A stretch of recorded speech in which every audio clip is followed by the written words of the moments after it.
Hey everybody, it's GauntletX, and welcome back to another premiere draft of the Powered Cube on Arena, our chance to draft the most iconic and powerful cards in the history of Magic, all in one draft format. Without further ado, let's get into the pack. One pick one with a ton of really good options as always, but this pack in particular seems extra sweet.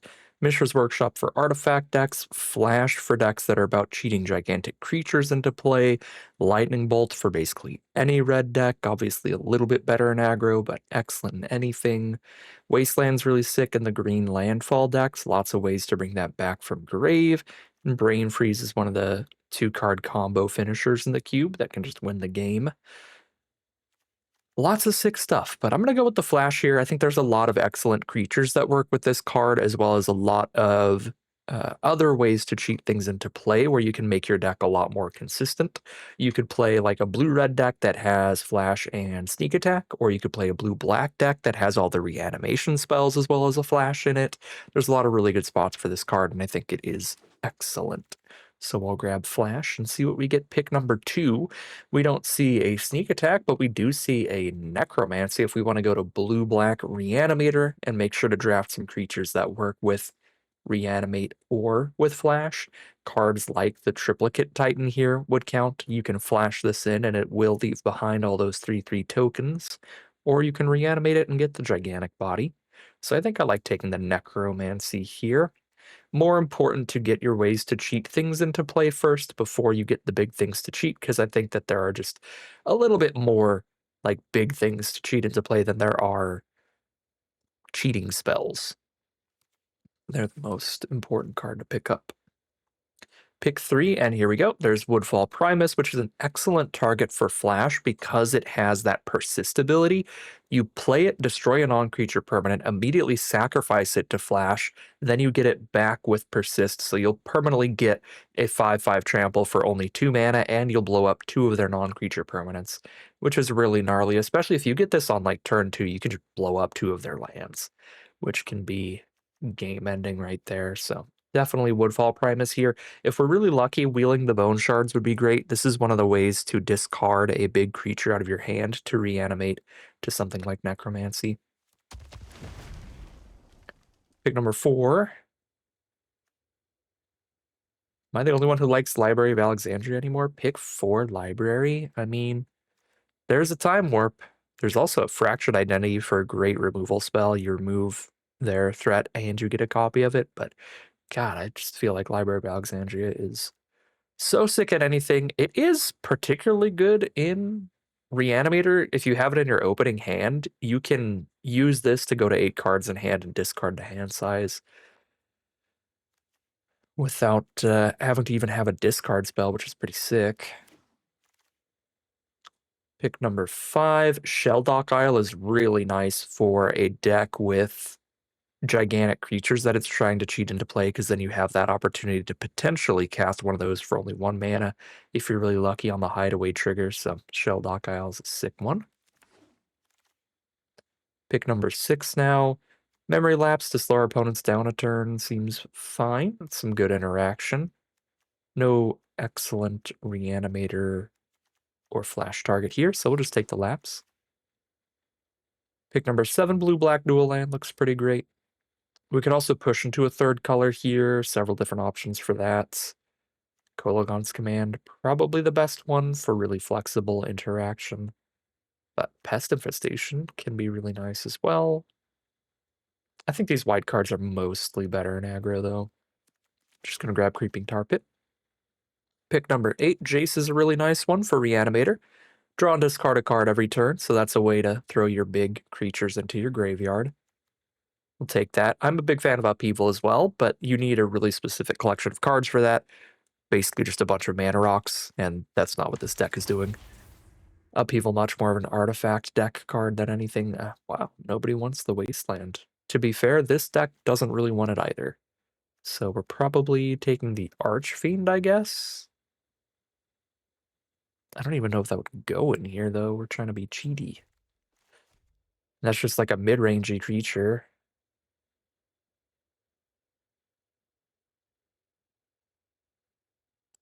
Well, I guess I could try reanimating an Overlord. Flashing that in is not that good. Just 2/2s. I'm just gonna take this Archfiend. Wield the Triplicate Titan. Perfect. That definitely works with Flash as well as Necromancy. Speculate on a black-white dual land. Speculate on a black-red dual land. I don't love the landscapes, but technically we could speculate on that too. Oh no, we were supposed to be Boros again because it's always open for some reason. Rip. That's okay. I don't want to draft Boros every draft, but literally 3 cards left in the pack, all red. 2 cards left in the pack, all red. That's life.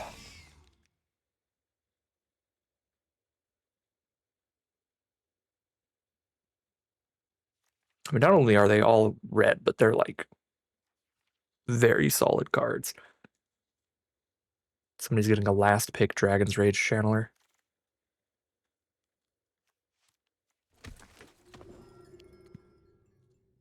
Okay.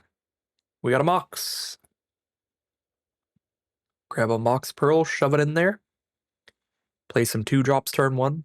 Now we could go Island, Mox Pearl, and Flash on turn 1. Pretty gnarly. Orcish Bowmasters is probably the pick if there wasn't a Mox in this pack. That card is really, really nice. There's a lot of ways to draw extra cards in the cube, and if we open any of the blue ways for anybody to shuffle their hand back and draw 7, then it's just a whole machine gun. So Bowmasters is a really sick one if Mox wasn't here, but there's Mox. We can't really pass that. Okay. Some Emperor of Bones for another reanimator option. This is interesting. It's a temporary reanimation, kind of like a sneak attack or a flash, where you're only going to get that creature for 1 turn. But all of the kind of best reanimator targets and flash targets are the kind of cards that have enter the battlefield effects that will be leaving a large impact on the game, even if they only stick around for 1 turn. So I will grab the Emperor. The finality counter is awkward with like Triplicate Titan, right? Like you reanimate it, you send it in for 1 swing, then when you sacrifice it, because it's technically getting exiled instead of going to the graveyard, you don't get all the 3/3s. So Emperor doesn't really work with death triggers, but it does work with enter the battlefield triggers. And it does get all of the damage in from swinging in with a gigantic creature. Ponder just to make the deck more consistent. And as I was saying, 100%, if we were just Boros, that would be the strongest deck we could have gotten out of this pod, but I've literally drafted like 50% Boros. It's just, in my experience, been so open so often. A Johnny plus Ocelot Pride plus Sage. I don't want to draft the same deck every single draft. We'll grab a Polluted Delta here. Although Collective Brutality is another way to discard your big reanimator creatures. You could escalate this to discard a Woodfall Primus or a Triplicate Titan or something. Should grab that Collective Brutality here. Pick number 5, Malcolm, is another way to discard the big creatures. And if Malcolm manages to stick around, Malcolm's also a built-in way to cheat them into play. If you get 4 triggers off Malcolm, you start casting those cards for free, which is very rare because Malcolm's quite small, so basically any removal spell is going to work on him. But it has come up before. I had an opponent strip mine lock me out of the game, so I had no mana, but I still had a Malcolm that managed to get to 4 counters, so I just played Natraxa for free and still won. It was pretty crazy. Okay, pick number 7. I guess you can actually reanimate this Emrakul. So that wouldn't be the craziest pick. We can't really do anything with Flash with it, though. Could Trinket Mage for a Mox, but then this is kind of like a 3-mana 2/2 that taps for a white, which is not that exciting. Anyway, I'll grab an Emrakul. Pick number 8. Flittering Nuisance, a little bit of card draw, I suppose. Pick 9, Thoughtseize. Some hand disruption out of our opponent's hand. So we have a flash and we have 2 reanimation spells. Ideally, we want at least like 2 more ways to cheat things out to get really consistent. And then we'd like at least 2 more things to cheat out. Ideally, like both of the things that we pick up having enter or death triggers so that they work with flash. So we'll see. If I have 4 cards that work with flash, 5 cards that work with reanimator in terms of like the big threats, then that'll be good.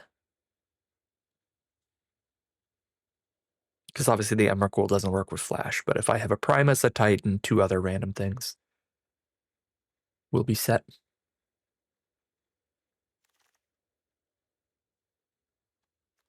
Don't have the creature count for Yawgmoth, so we'll grab a Gix. Vine stock. Bunch of green now.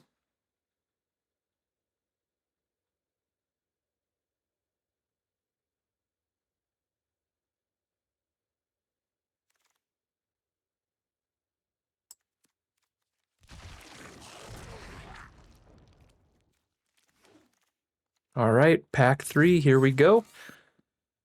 Let's wrap this deck up, shall we?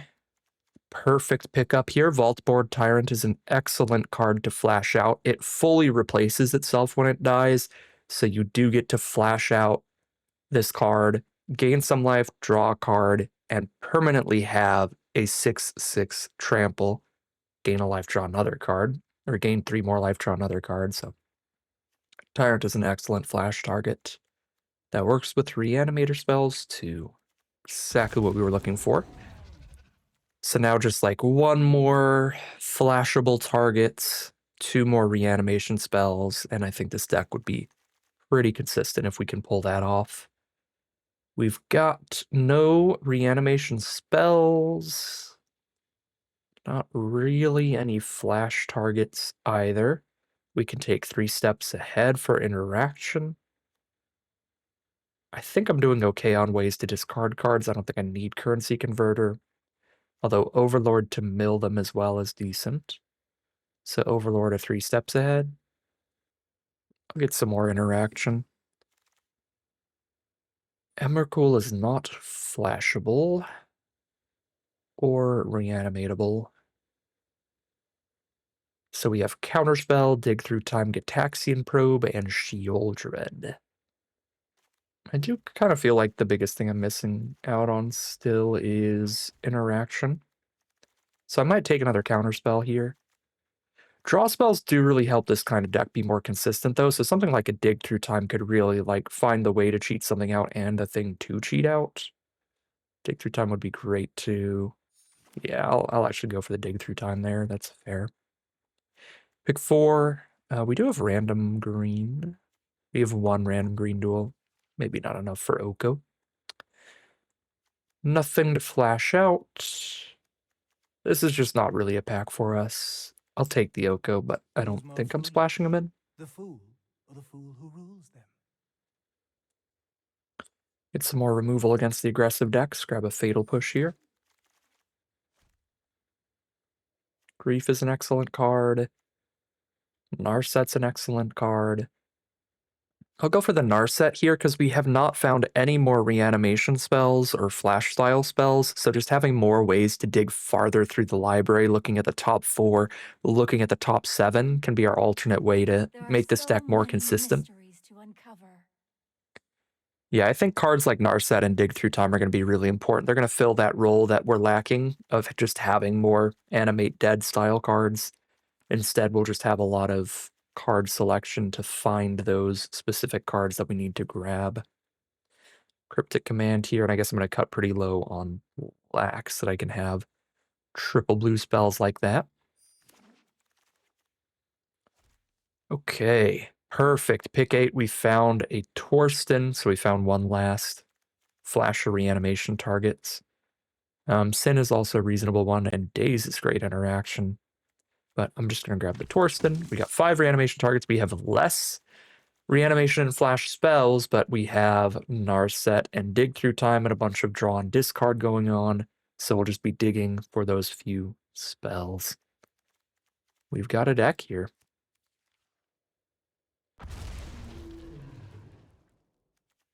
Currency Converter as well does some digging for us. Or we could take Restless Cottage towards jamming an Oko in here.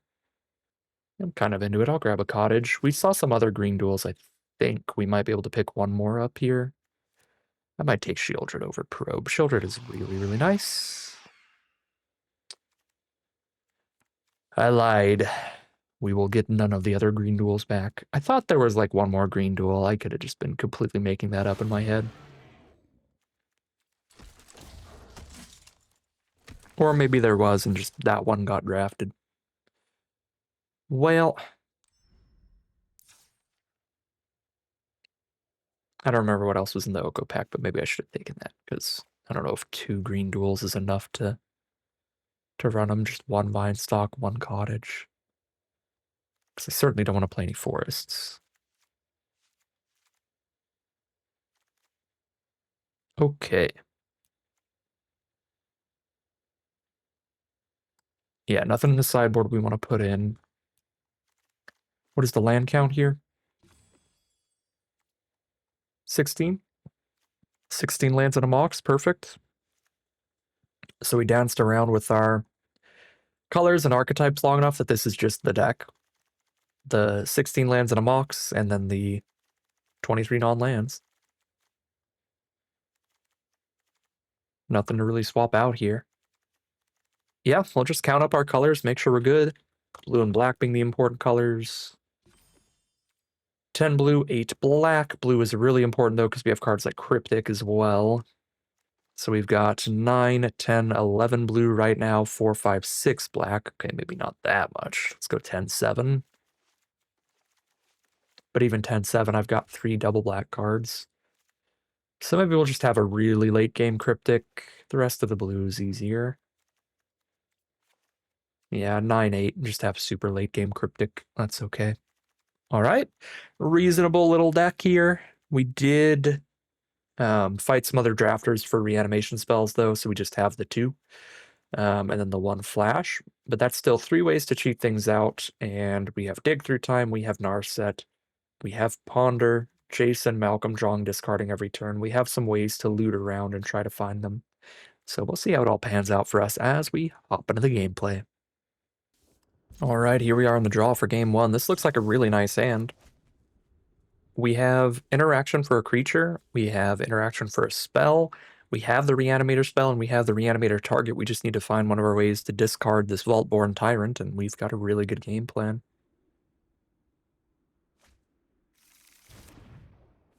Opponent plays Once Upon a Time for Prismatic Vista. They don't crack that yet. Let's just ponder. We top decked another reanimation creature. Ponder finds us the Jace that we really need, so we'll grab the Jace here.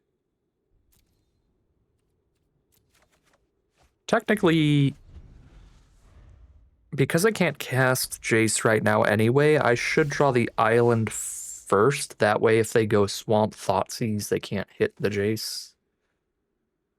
Okay. Lop out a Jace against mono green. They're not going to be able to blow it up until next turn. Not until they go like Mountain Lightning Bolt, and it's like, oh, shucks. Uh-oh, Swamp. Well, Grist cannot blow up the Jace until they have a creature. So now we do our thing. They could sack this Pest to blow up our Vaultborn Tyrant, but that's okay. Do I just Necromancy the Triplicate Titan instead? No, I want to draw cards. Drawing cards is better than getting more 3/3s. And if they blow up the Tyrant, I get myself a replacement anyway. Ooh, Shelldock Isle, sweet. That's my 3rd blue for Cryptic, too. Boseiju the Necromancy. I will ramp.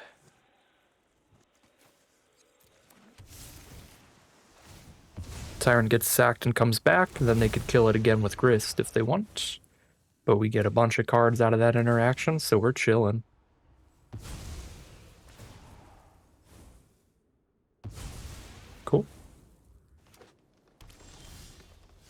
All right. Getting very close to flipping a shell dock. Let's see what Jace finds. Just a land. I wouldn't be monumentally surprised if this ends up being a game we can hardcast a triplicate Titan, so I'm not going to actually ditch that yet. There's the Emperor. If I don't hide away the Emperor, it goes to the bottom in a random order. That's going to be so far away, I might as well hide it away.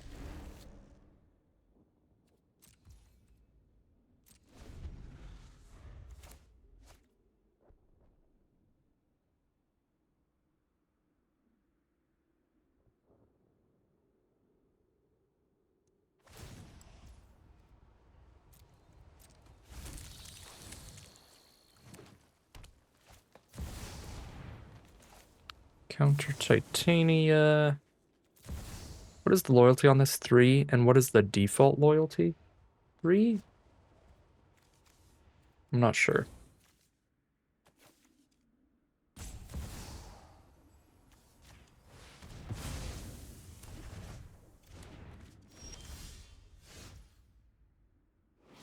Yeah, 3.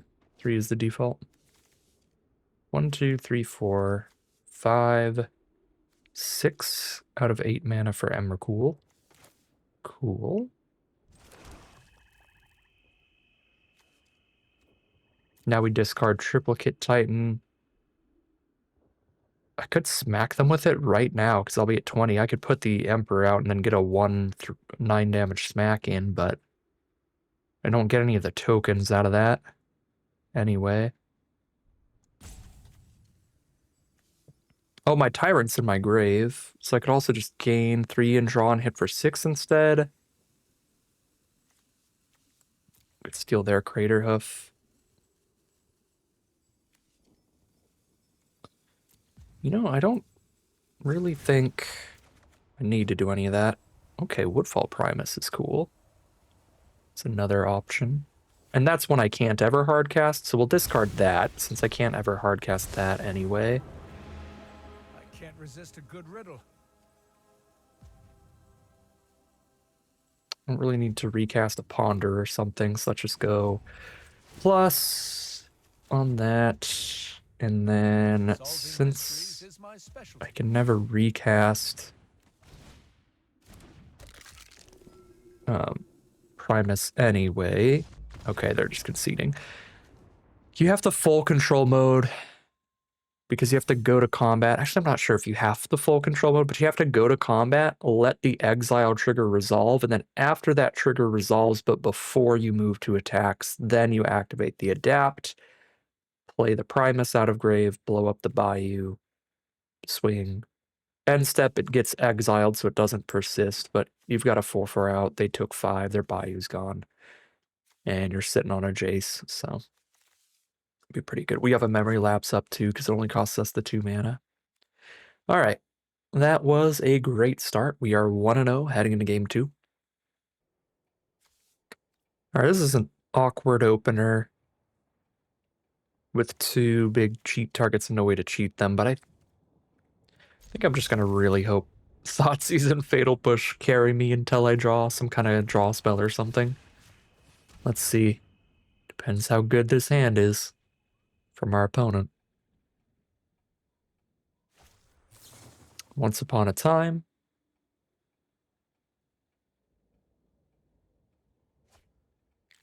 Grab a Misty Rainforest. Tameo, Larcenist, Sentinel. We Fatal Push the Tameo.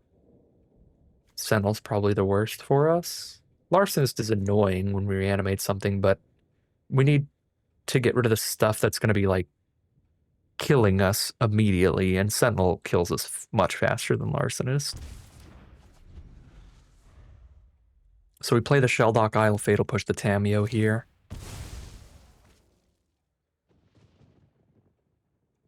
That hand does seem slow enough that we have time to draw into our draw spells, look around, find a way to get these threats on the board.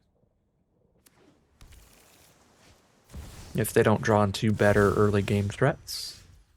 Now we've got our own Flittering Nuisance. We can play 2. Just run that out here.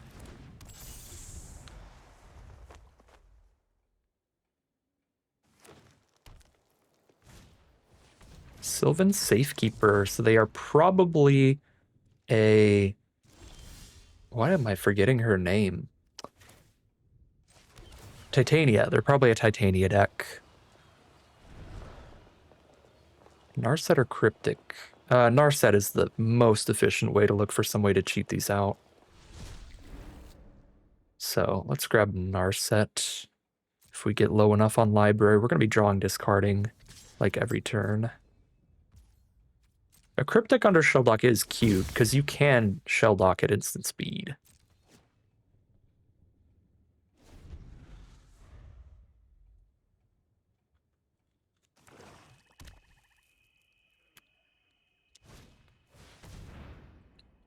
Guide Sail Larson is the nuisance.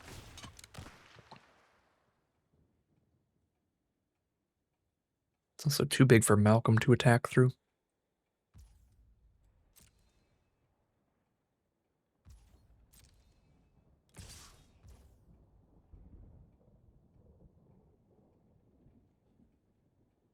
Hey. If I'm confident Malcolm can never hit them, I'm probably supposed to take this trade because Sylvan Safekeeper is a combo piece. At the same time, if Malcolm hits them a single time, it's like just so important for me to be drawing and discarding right now. So I'm just not going to take that trade.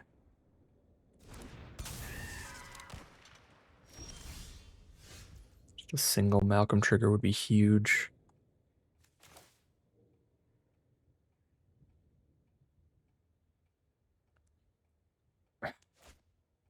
This is a really risky Archfiend.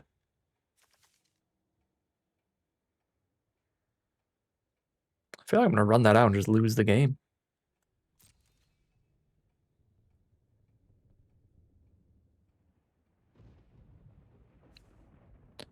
Four oil counters at the beginning. Remove one or lose if it has none.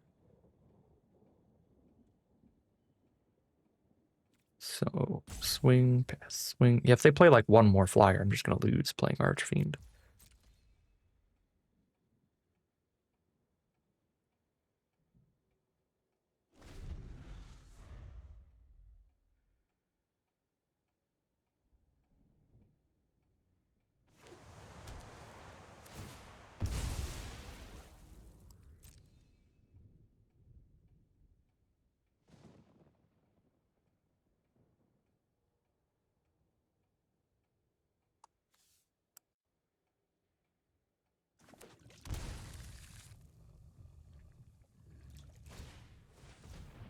Their own Flitterwing Nuisance.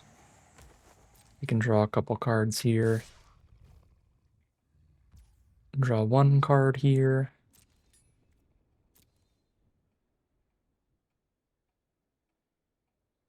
Surprised by no Safekeeper attack. I mean, they definitely have Titanium in their deck, but that's still like one of their 27 cards left.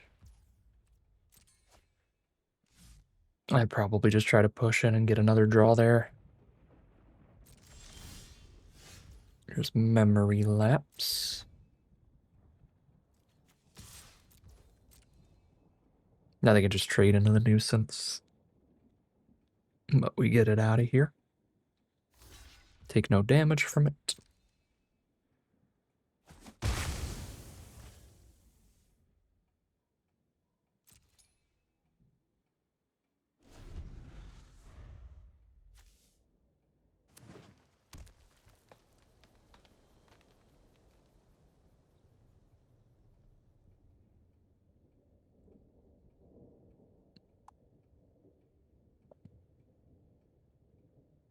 Might have drawn the Titania the way they played last turn.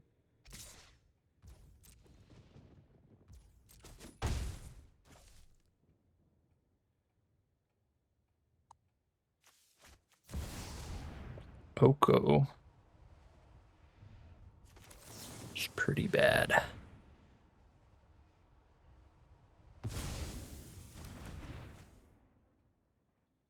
Memory lapse that. Just wait till next turn. Okay. Just a land. At least now I don't have to sack my treasure. Just play an Archfiend and get it Okoed.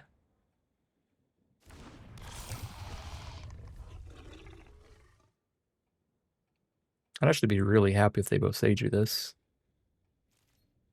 instead of Okoing it.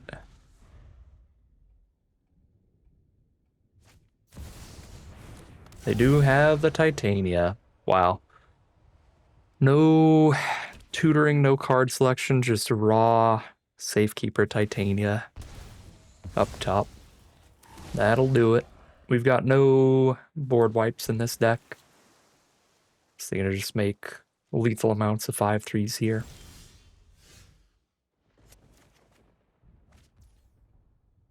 Yep, that's not affordable. All right, they got us. That'll be 1-1 heading into game 3. All right, here we are on the play for game number 3.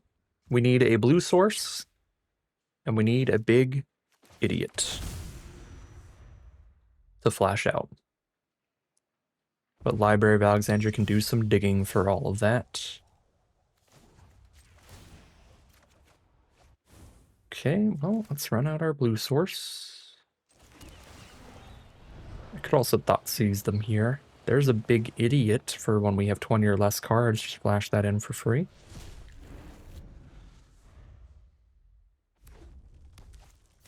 A Johnny. A Johnny. Hey, hello, Torsten. Very cool. Draw a card, flash in a Torsten.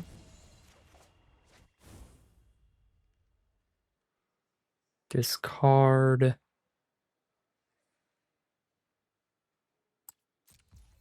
Ponder. Maybe?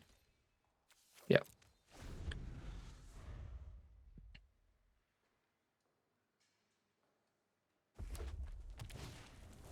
Oh my, this is going to be a sick Torsten. It's just going to be board wipe, draw a million.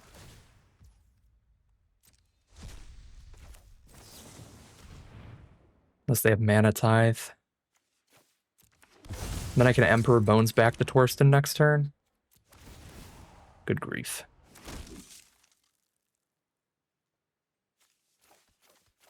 Whee!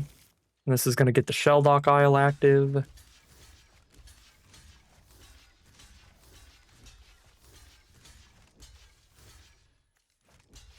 Let's do that. Just playing around like random lightning bolts to save a Johnny or Courier.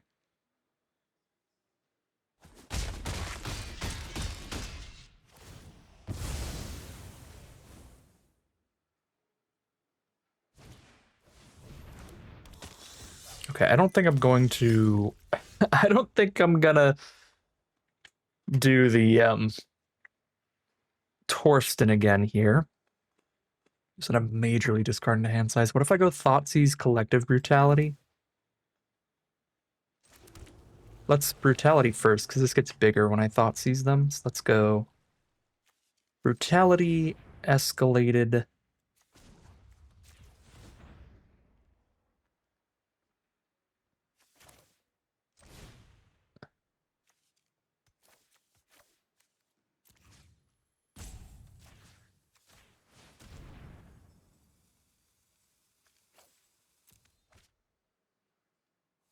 They have a Chandra, Emberth Shieldbreaker, Gideon. That's pretty scary. Double Planeswalker. They do have the 4th mana. I might just hold up a Memory Lapse then.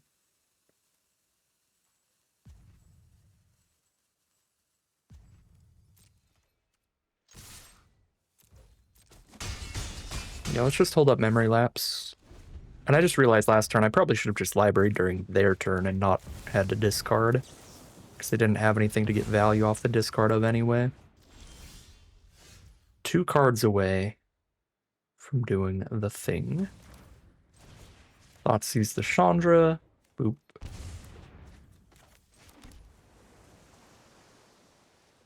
Then Oh, I don't have enough black mana to do Emperor Bones yet. Okay, that's fine.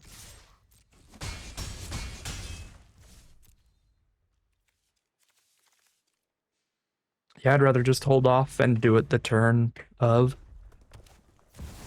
than Let me lead the charge into darkness. I forgot how to use library as well. Make I'm a little me tired. scared again. But I'd rather hold off and do Emperor Bones turn of than put it at risk of stuff.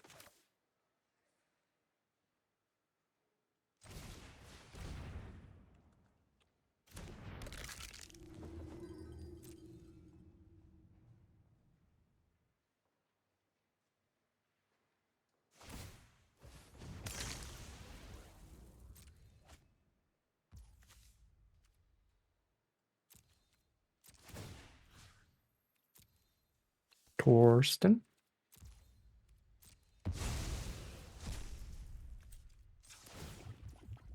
Torsten. Come on out, my friend. Let's see if we can have 7 cards in hand after this. Oh. Sure can.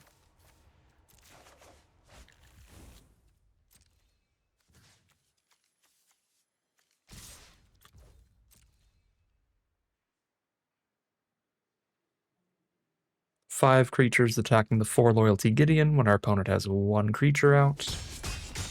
So that guarantees the kill there. Retreat.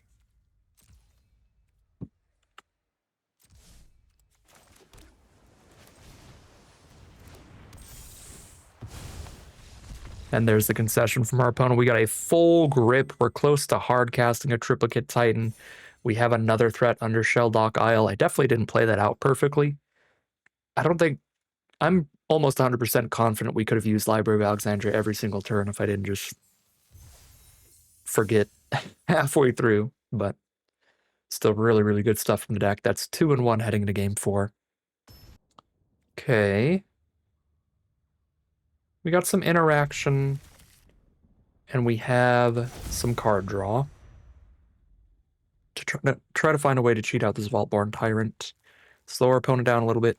Draw a little bit of cards. We've got our plan.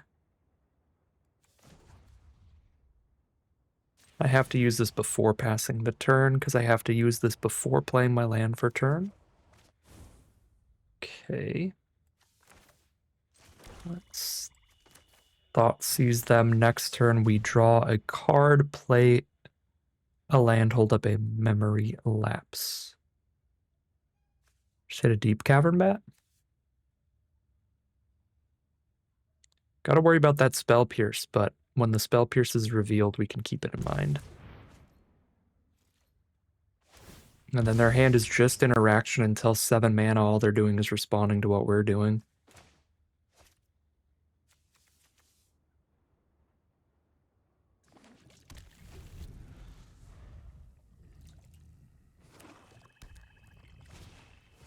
Springheart and Antuco is the top deck. It's honestly a scarier threat than the bat, so that's rough. Because they've got another fetch land in their hand.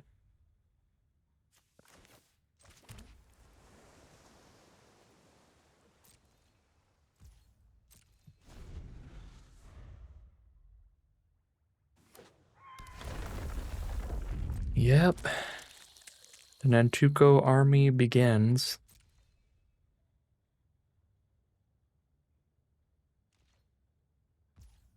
Pass through. Here's Malcolm.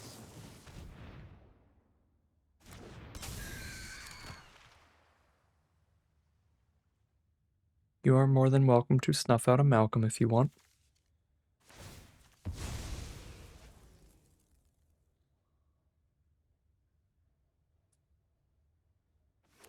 They get the landscape 1/1.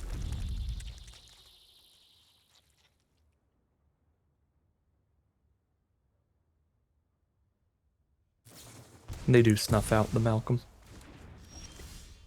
Find a land. Draw a card.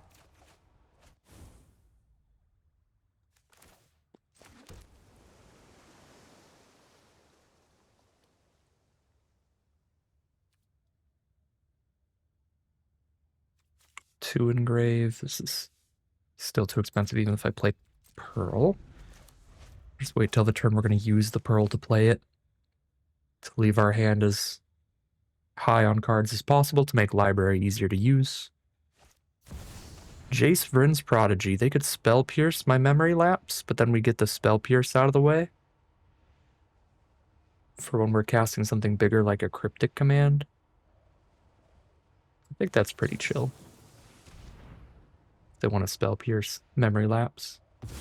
They do not want to Spell Pierce Memory Lapse.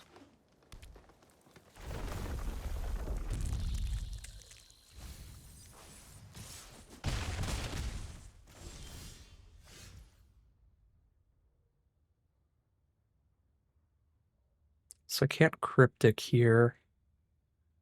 Till 6 mana.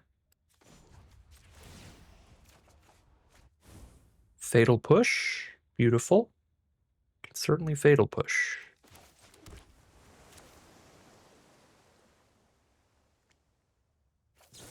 We do that before we pass turn, because we can't respond to them playing a land. So if I pass turn and they draw a land, they just play a land, get another 1/1.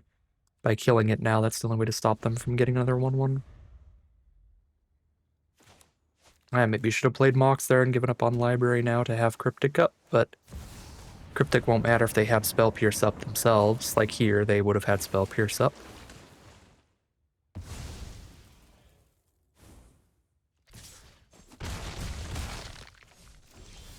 Okay.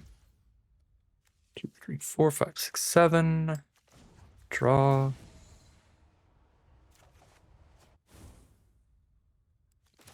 Mox. Booster Tutor. With Spell Pierce up.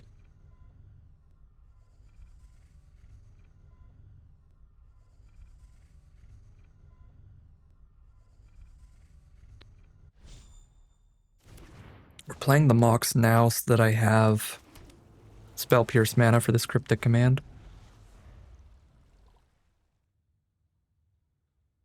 We just need to make sure to use Cryptic on draw a card to be able to library again next turn.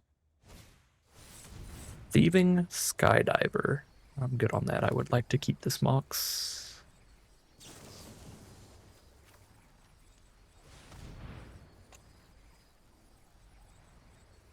Now they've got an Endstone coming up. Archfiend is the draw.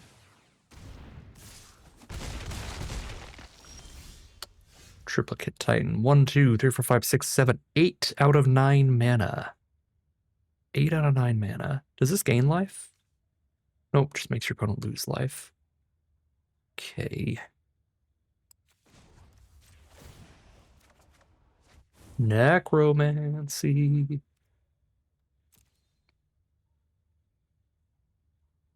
So I don't actually have a way to discard these unless I discard a hand size, though. Awkward. Is this either graveyard?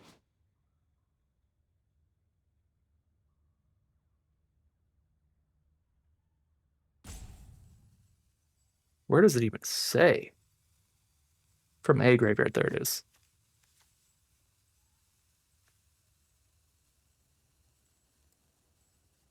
Okay, they don't have anything good for it anyway. I kind of want to keep playing lands, though, because I'm not Triplicate Titan so soon.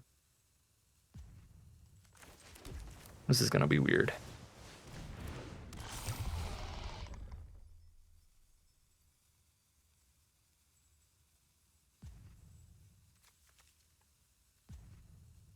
Do I dig while they're tapped out of Pierce? Probably.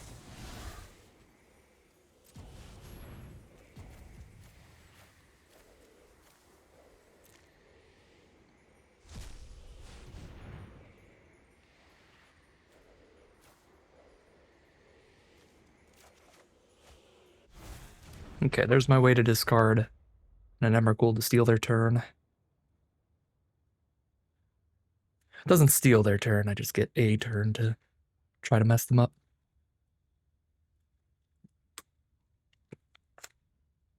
They get a turn right after the one that I get, I believe. Yep, they get an extra turn to make up for the one that I messed around.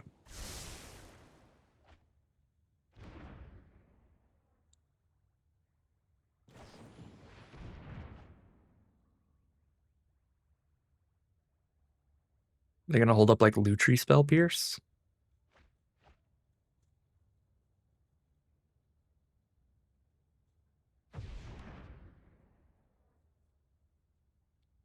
Or just hard cast the Oko from grave and hold up just a Spell Pierce.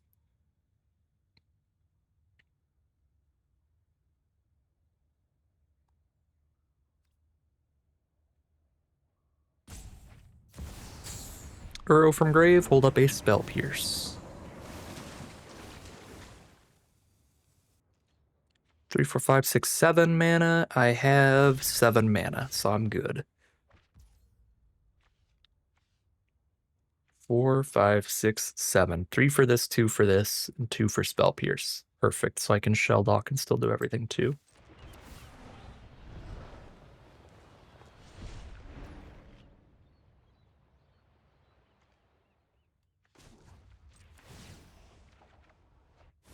Oh my god, I've got Flash as well.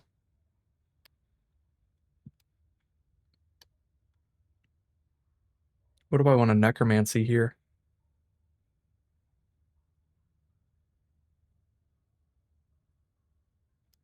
Vaultborn Tyrant, I think.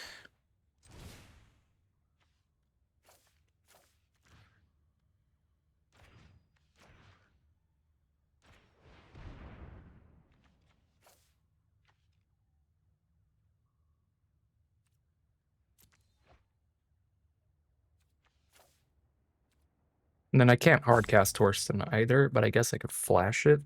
Flash Triplicate Titan 2, though.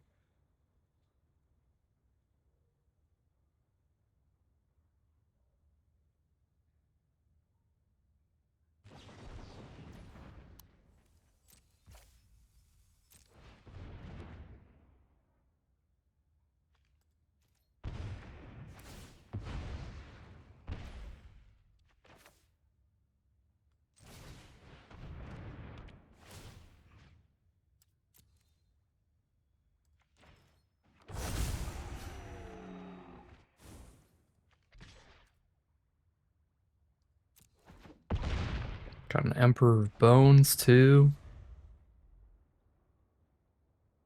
They're playing off the top with just Cameo and Lutri that we know of, so if they didn't draw an instant or sorcery for Lutri,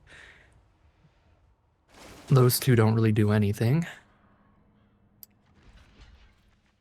Could recast this from grave, I guess. That's fine.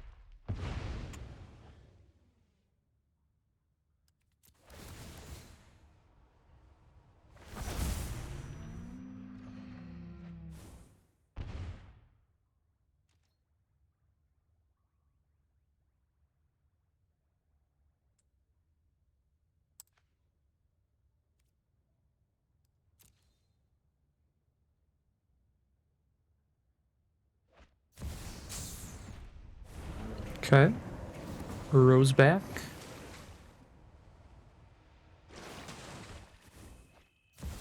Drop a Tameo. They have double black up. That's not going to be a counter spell, so Emrakul should win for us for sure.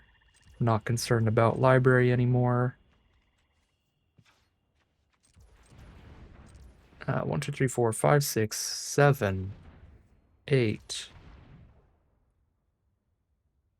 I guess I would just hard cast Emrakul and that's it. Okay, I don't love that. It's not quite as much mana as I thought.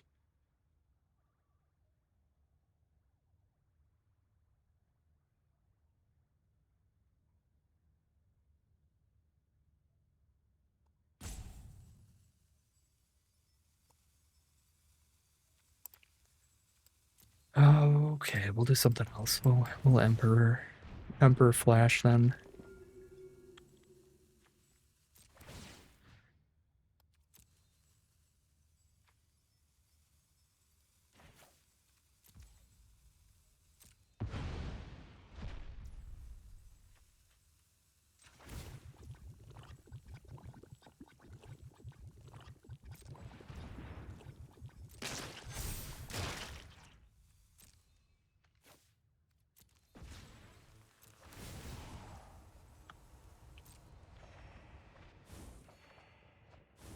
Oof, she oldered too.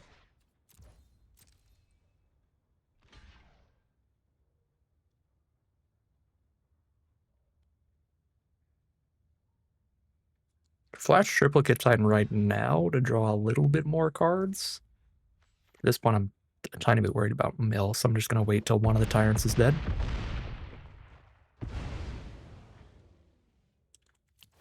Ping 2, ping 2. Narset will shut off their potential Oko draws. Mind and body should move in unison, like we hone your prowess. And we have a counterspell up too. All right, beautiful. Hold up a counterspell. If we don't need to counter something, we just flash in a Woodfall Primus off the Shelldock Isle, or we literally cast the spell Flash to flash in a Triplicate Titan.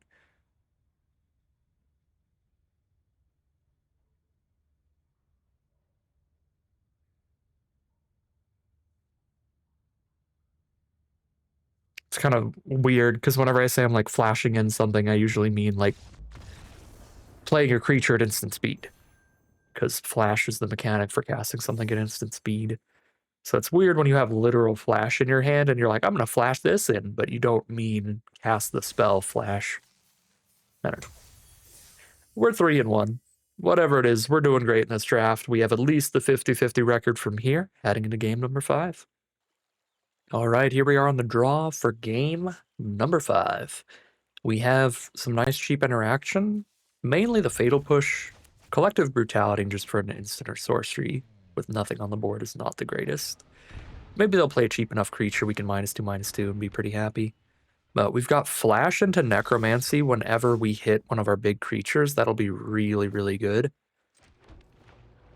Because the Flash is going to get its trigger and then put it in the grave, and then once it's in the grave, Necromancy it back. Ancestral Recall, 1 mana, draw 3. Very excellent start for our opponent. They got the Princess Bride sleeves too.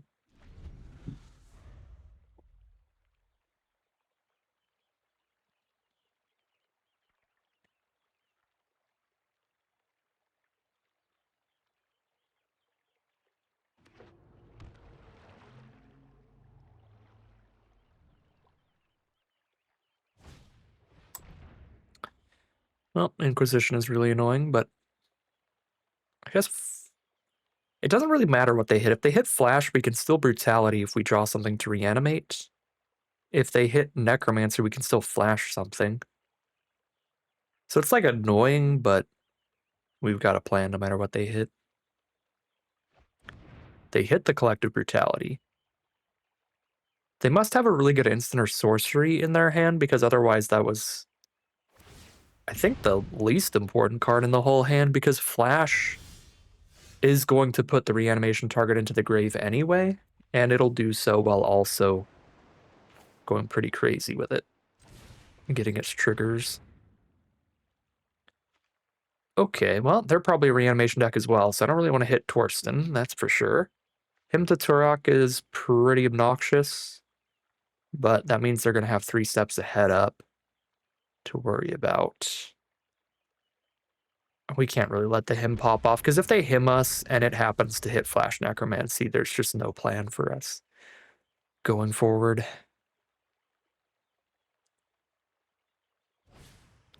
So we're just going to work towards hard casting Sheoldred and hope to get around that 3 steps ahead. Surprised they go for the Strix instead of just holding up the counter, but that's cool with me. We didn't top deck a good Flash creature, so we can't punish them for that, but that would have been awesome. They tap out of the counter spell, and then we just top deck a Primus or something. That would have straight up lost the game for them if we drew like that.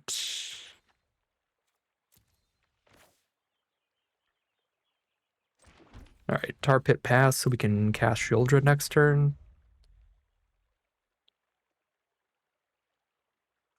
Which we don't really care if she resolves.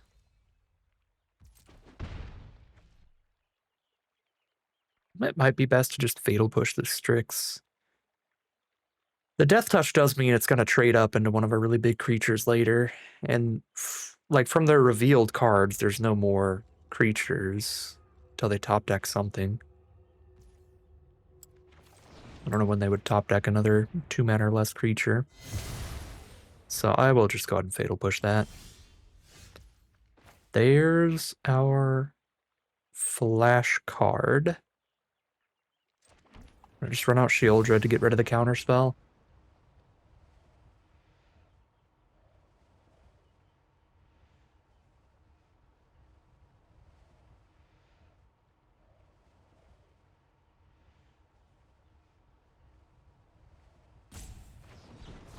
Yep.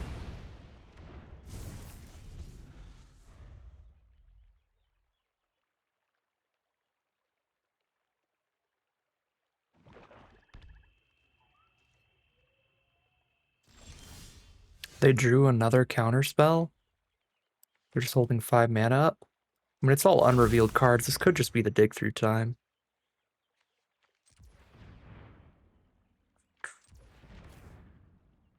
Let's see.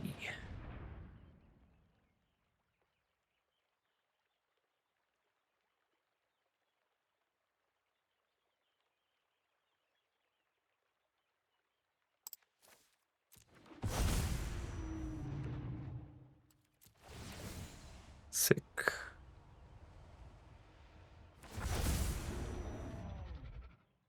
Get the Tyrant.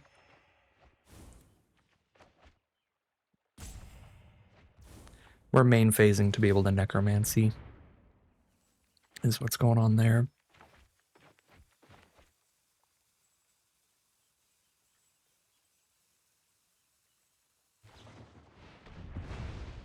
They did draw another counter. They drew Mystic Confluence.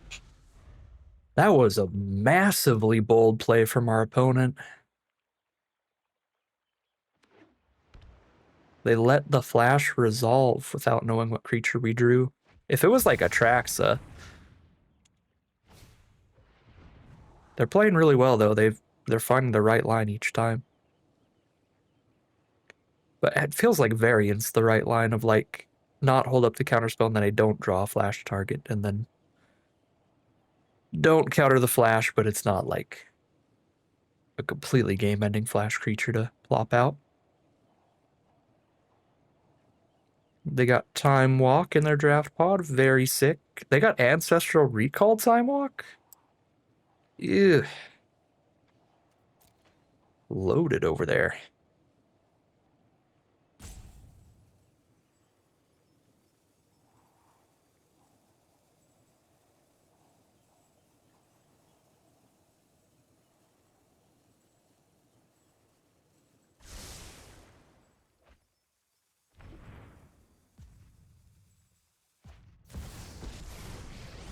Dak Faden, draw 2, discard 2 every turn. Looking for Flash or Reanimator for that Torsten, probably. I'm gonna get their Time Walk extra turn. This game's pretty over from the Time Walk. Well, they have Lutri Time Walk as well. They've got a Lutri in the companion slot.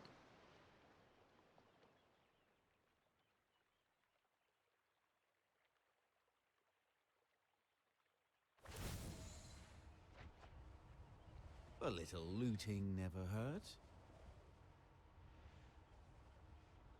Draw 2, discard 2.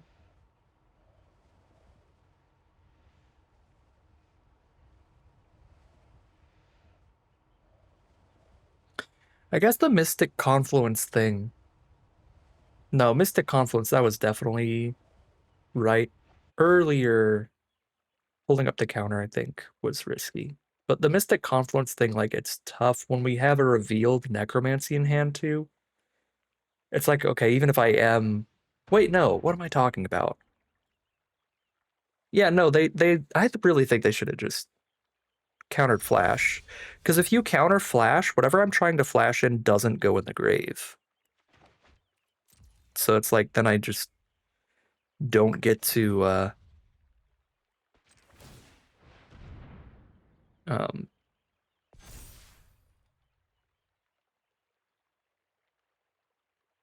I don't get to Necromancy anything anyway.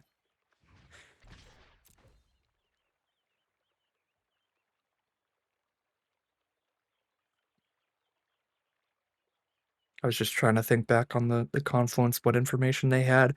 Flash necromancy is like the kind of thing where it's like if the flash doesn't work, then you can do the necromancy, but that's not true if you specifically counter the flash, because if you counter the flash, then whatever creature I want to flash out is still stuck in my hand. And I've obviously got no way to put it in grave for the necromancy if my hand is just necromancy and that creature.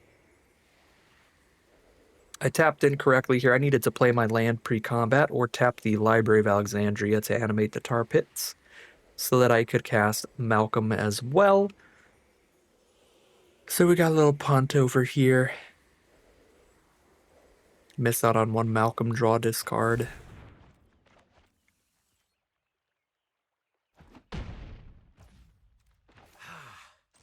You're tougher than you look. Oh, never mind. Doesn't matter at all. Actually plays a lot better. I didn't...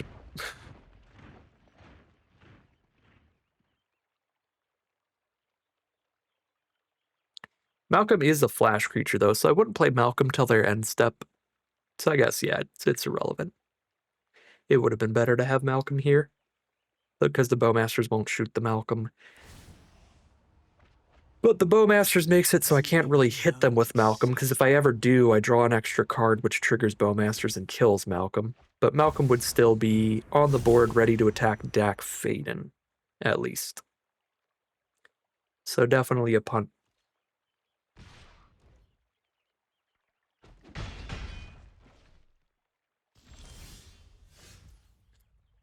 Just lands.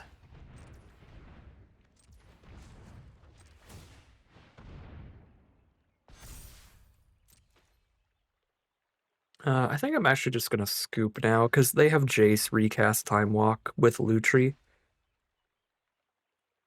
Yeah, I mean, if they save Dak too. Because now they're just... They use Jace to flashback Time Walk. With Time Walk on the stack, they copy it with Lutri. This is just 3 extra turns. Well, not 3 extra turns. It's 3 turns in a row. And we just don't really have anything, so... 3 and 2 it'll be, heading into Game 6. Is it better to Thoughtseize them on 1?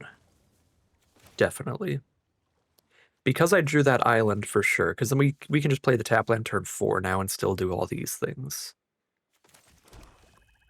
If I didn't have a third untapped land, then it would be a little bit debatable. Okay, so it's just blue-red aggro. Oh, we really don't care about Shield Breaker. Lockmare starts as a 1/2, and then it draws a bunch of cards. They have literal counterspell. Bunch of dragons. They only have 2 lands in their hand right now. They're trying to get to 5 mana. They don't have a second blue. Do I just get rid of the Lockmare because it draws them cards? I kind of think I do. Does some digging trying to get to everybody else. What did you draw if you're not just playing Shield Breaker? Maybe nothing. They just want to save Shield Breaker for an artifact. No, they hit the second blue. Come on. Well, we win anyway. This flash was a great draw. So now we just hold up 3 steps ahead and flash if we don't need to do it.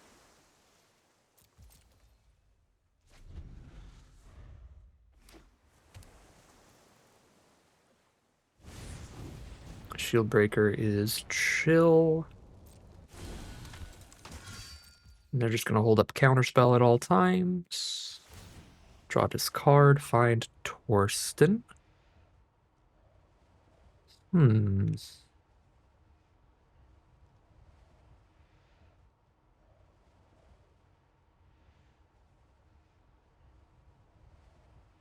I don't know if Torsten or Vaultborn Tyrant is better. Probably Vaultborn Tyrant for the life gain.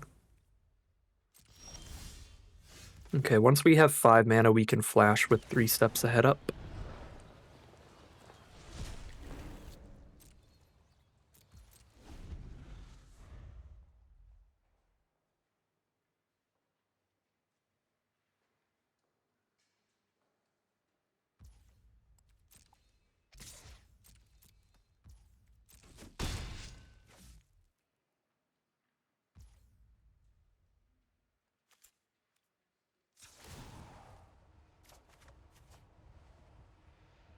Oh my god. Is this a sorry Narset kind of? I'm keeping Flash, Necromancy, and Tyrant. I want to keep the counter. Dang. Alright, goodbye Narset. That's crazy.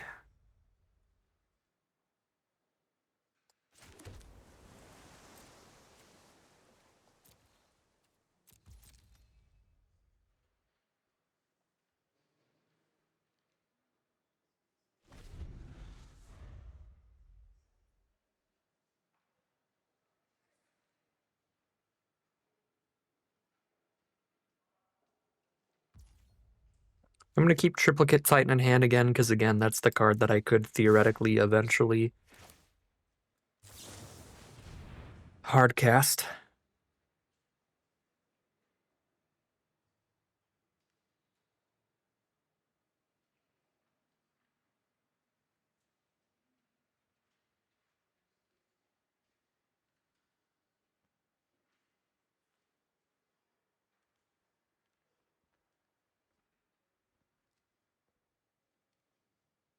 If they did draw a second counterspell like a Spell Pierce here, we can still Jace discard and Necromancy. But I also just have a Torsten engraved for the Necromancy regardless.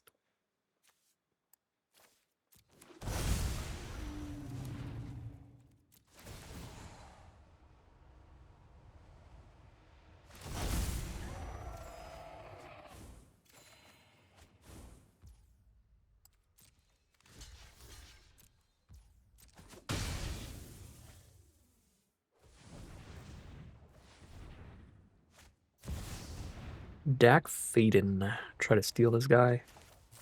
Do you have the Spell Pierce? Nope. It's going to be a flipped Jace here. Okay, there's the concession from our opponent regardless. I think I was actually going to discard Triplicate Titan at that point. Emrakul is like actually a tiny bit cheaper later with the Delirium. Either way, really good lock on that game, and we are 4-2 positive record, no matter where things go from here. Here we are on the play for game number 7. This is, I don't even know what this hand is. It is non-normal. Technically, like if I hit a couple lands in a row, we can just do a nice little mono black Gix into Shieldred kind of game, but like if I miss any lands here, this hand is real bad. It's basically already a double mulligan because Emrakul Primus. I feel like I mulligan this. If it was a 3-lander, I might go for the like Gix thing. Gix to Shieldred, but it's a weird one. Well, we need a blue source, but then we're really doing it. Okay.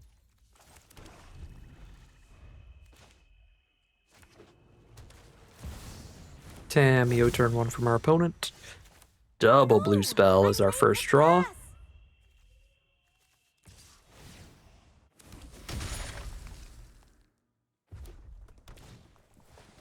Talisman. Triple blue. The actual worst draw on the deck. There's Lion's Eye Diamond.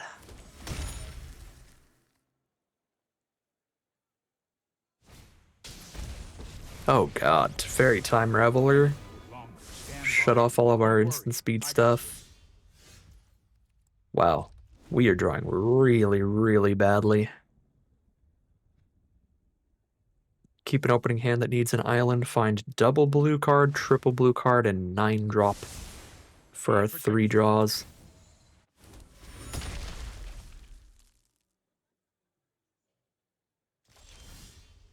There it is, but feels really late. We can't do anything at instant speed. And they have plenty of blue mana up. Tons of card draw to draw more counters. Pretty sure we're just locked out of this game for how slowly we hit the blue.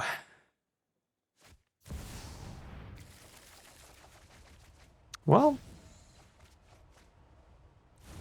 it's interesting. Instant speed time twister.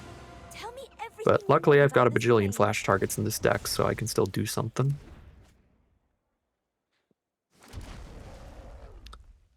Well, there's nothing to Fatal Push. I can Thought Seize them. Wait, can I? Yeah, this is not the Tamio that stops me from making them discard.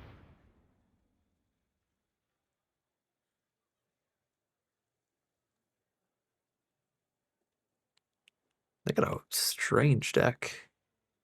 Blue, black, red, and white. They don't...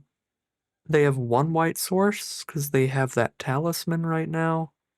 And then they do have the Plains Enhanced. They will have double white for Wandering Emperor, but... What do I even hit here? I feel like I hit Quantum Riddler?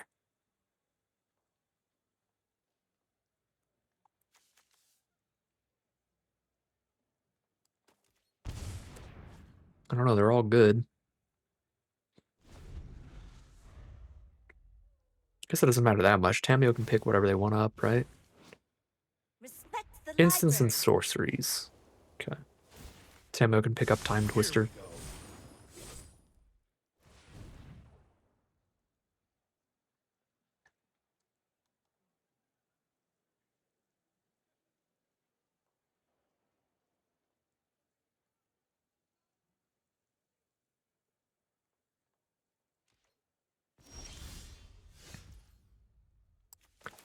I will say, before they Time Twisted, I was like 100% confident we lose this game. Post Time Twister, I'm only like 90% confident that we lose. I think that Time Twister was decent for us.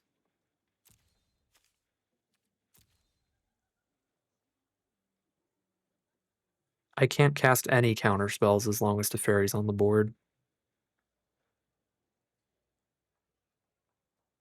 So... This only lets them cast instants and sorceries. Yeah, sorceries at instant speed. So they can't play Pyrite Spellbomb here, like against the Emperor. Kind of want to Emperor a Quantum Riddler. Because I'm really just trying to kill Teferi.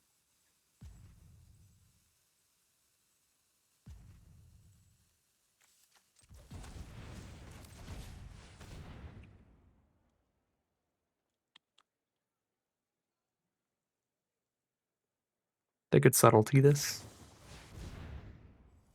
Disgusting. Mystic Confluence while I'm under Teferi lock, so I can't do anything. Alright. That'll do it then.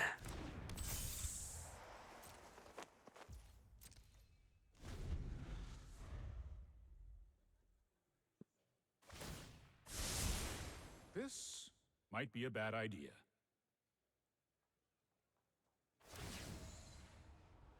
Yep, pick up Mystic Oh, Confluence with this is one of Tamio. my favorites.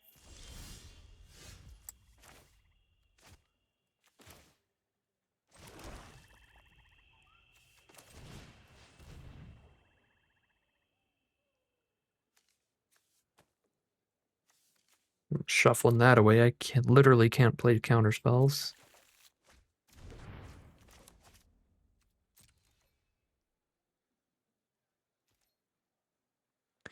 If I try to attack Tamio, they just flash in a subtlety and eat the nuisance. Yeah, I mean, we're just completely locked out of this. It's just gonna be a long loss too, so we'll move on. Just had some awkward mana to start there. If we drew perfectly, I mean, obviously the hand had a risk to it. If we drew perfectly and hit the flash like immediately, probably stood a decent chance. Because then when they go for the Time Twister, we'd like have already resolved some good stuff and then have a fresh new hand.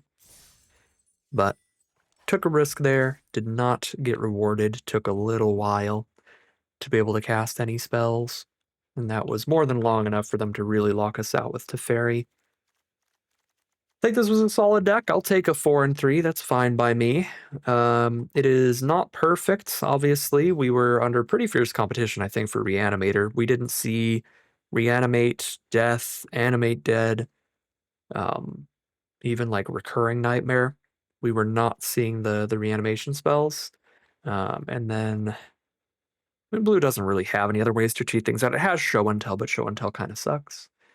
So really just the black stuff we didn't find the other reanimation spells, so we ended up with some filler stuff that doesn't make the most sense in here, like Gix, Archfiend, Nuisance, like some random stuff, just to fill out the deck, get us enough spells, which means that dragged the deck down a little bit from being a perfectly streamlined deck where everything follows the deck's game plan and everything follows the synergy, to being a bit of a more inconsistent deck, and that pulled it away from like a full trophy run or anything. But 4-3 is still a perfectly respectable record. I think that's about where I'd expect this deck to land on average, since we did get cut out of our archetype a bit. But I'm happy with the decisions we made when we were in that position of grabbing cards like the Dig Through Time and the Narset pretty highly to try to do some digging so that we make up for our lack of consistency by getting card draw to more consistently draw the very few Necromancy and Flash style cards that we have. Of course, all of the draw and discard that we had helped with that as well, while also being able to put reanimation targets in graves. So, solid deck here, not incredible. Does get a decent run at 4-3. But that is going to end today's video. As always, I'd like to thank my patrons and the YouTube members for their support, as well as you for watching the video. If you enjoyed and are interested in seeing some more, you can always like, comment, and subscribe to tell the YouTube algorithms and more in a recommended feed. If you'd like to support the channel directly, you can check out the Patreon link in the description below. And other than that, as always, thank you very much for watching, and I'll see you again soon for some more Magic Arena.